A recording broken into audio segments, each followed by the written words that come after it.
প্রিয় বন্ধুরা, একটি কথা মনে করিয়ে দিতে চাই। আমরা যখন রাস্তা দিয়ে হাঁটি বা কোনো জায়গায় বসি,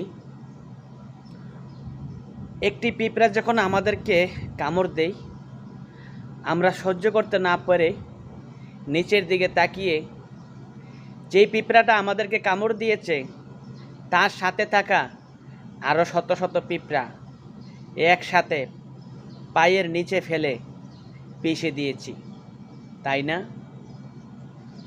যেমন একটি পিঁপড়া অন্যায় করেছে, শত শত পিঁপড়া তার সাথে শাস্তি পেয়েছে।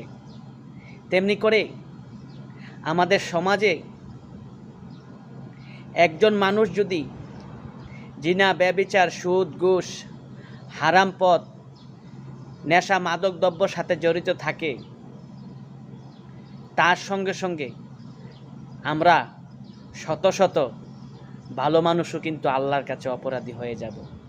সুতরাং এখনও সময় আছে। আপনার আশেপাশে থাকা প্রত্যেকটা মানুষের খোঁজ খবর রাখুন এবং সঠিক পথে চলার জন্য সকলকে আহ্বান করুন এবং দিনের পথে সকলকে দাওয়াত করুন, ইনশাআল্লাহ।